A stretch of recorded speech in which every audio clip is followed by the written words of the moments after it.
Hey everyone, so today I'm going to walk you through the whole process of creating a Wikipedia page for a company. Now I know what you're thinking. Sounds straightforward, right? But actually it's a bit more complex than just writing a bio and hitting publish. So this video is here to help you understand when it's the right time to create a page for your business and how to do it in a way that won't get the page deleted later on. Because trust me, you don't want that happening. Alright, let's start at the beginning, notability. And this is the big one, whether or not a company is notable enough to have a page on Wikipedia.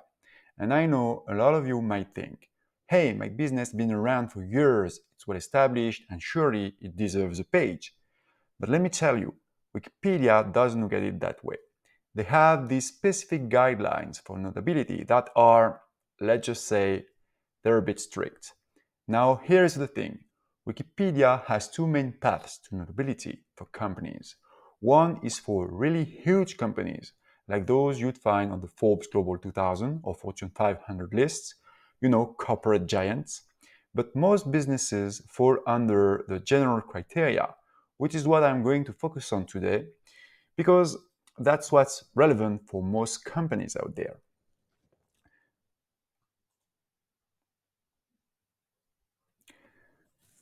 So, the general notability criteria require at least two in-depth articles from credible national media outlets. And when I say in-depth, I mean the articles need to focus solely on your company, not just a quick mention in a larger story or roundup of multiple companies. And yes, they have to be independent, credible sources. So this means no sponsored pieces, no PR fluff, nothing that you paid to be there, basically. We're talking serious media coverage. Now, here's something a lot of people miss. These two media articles need to be spaced out by at least 2 years. So if you have one article from, say, January 2020, the other one needs to be from at least January 2022. You get the idea. They need to be a couple of years apart to show that your business has been relevant over time. It's not just a flash in the pan, right?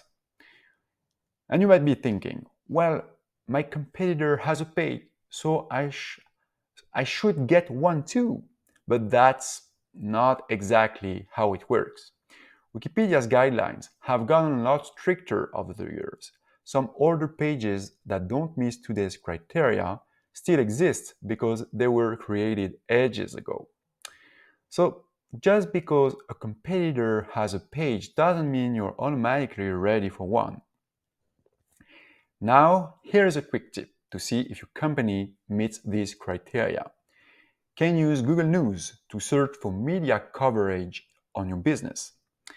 It's a good way to see if you have the kinds of articles Wikipedia wants. But honestly, if you are still not sure, I offer a service to help with this. I call it Wikipedia Notability Audit. I go through your media presence and let you know if your company is eligible for Wikipedia page. It's kind of like saving you the headache before you even start.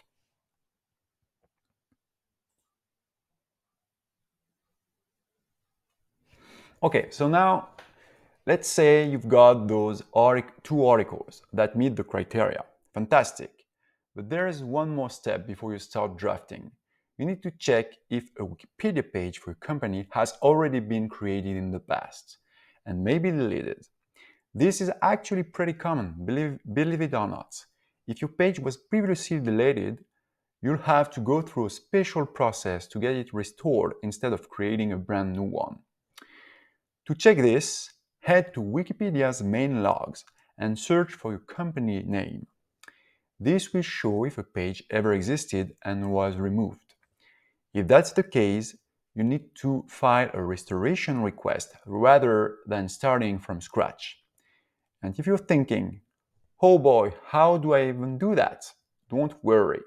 That's another part of the service I offer.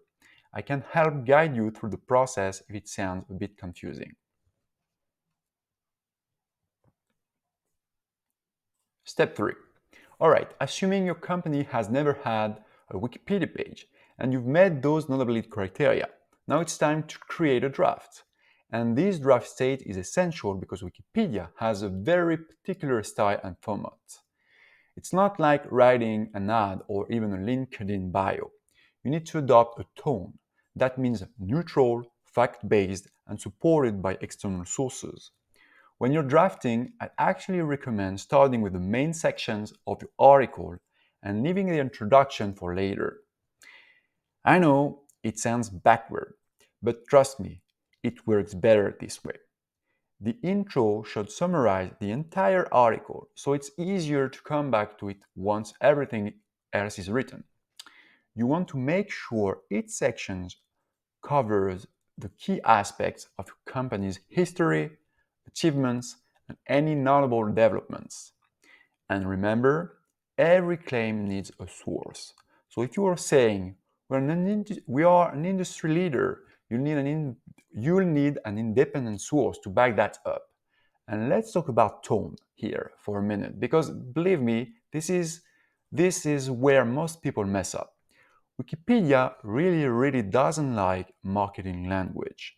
So instead of writing, our company has achieved remarkable success, you'd say something like, according to source, the company ranks among leading firms in industry. You're sticking to straight up facts here. No hype, no fluff. Once you've got your main sections drafted, it's time to add what's called an info box.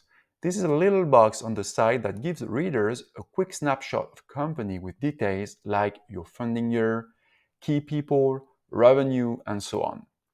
It's a great way to make your page look polished and professional. But again, everything in the info box needs to be fact-based and sourced. Wikipedia is pretty strict about that. So now step 4. Let's talk about images, specifically your logo. Adding images might seem simple, but Wikipedia has a whole set of rules around it. You have to upload these images to Wikimedia Commons first. And here's the kicker. You need full rights to the images, so no pulling something off Google. They need to be either created by you or freely licensed. If you skip this, Wikipedia will remove these images, and you don't want that. Okay, step 5. Next up, conflict of interest. If you're writing about your own company, Wikipedia requires you to disclose that. It's all about transparency. You can do this in the talk section of your page or in the edit summary when making changes. Personally, I recommend both, just to be on the safe side. Wikipedia editors appreciate it when you're upfront about these things. So don't worry, disclosing conflict of interest won't harm your page's future as long as everything else is solid. Step 6. Alright, let's talk about publishing. You've got two options. One, you can submit your draft for review. This is my recommendation if you're new to Wikipedia. When you submit your draft, an experienced editor will look it over and provide feedback. This way, you can catch any potential issues before your page goes live. Or, if you're confident, you can just publish it directly. But be warned, this can be risky if your page doesn't meet Wikipedia standards. Step 7. Oh, and even once your page goes live, it's not set it and forget it. Wikipedia is an open platform, and anyone can edit your page. So you want to set up alerts to notify you when there are edits.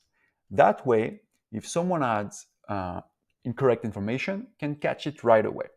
Just click the little star at the top of your page and set up your notifications. So let's quickly run through the steps one last time. First, make sure your company meets Wikipedia's notability criteria. Then, check if your company ever had a page that was deleted. If not, create a draft, follow a neutral tone, add an info box and any relevant images, and disclose any conflicts of interest. Finally, can either submit your draft for review or publish it directly. And don't forget to keep an eye on it once it's live. So that's it. I hope this guide has made the process a little clearer. And remember, if at any point you're feeling overwhelmed, I offer a service that includes a notability audit. I assess your eligibility and even help you through the whole creation process. Wikipedia may seem like a huge maze, but with the right steps, you'll be navigating it like a pro in no time. All right, thanks for sticking with me. I know this was a lot of information, but I hope it was helpful. If you have any questions, feel free to drop them in the comments. And don't forget to check out the full article on my website for even more details. Now go create that Wikipedia page with confidence. Thank you for watching and happy editing.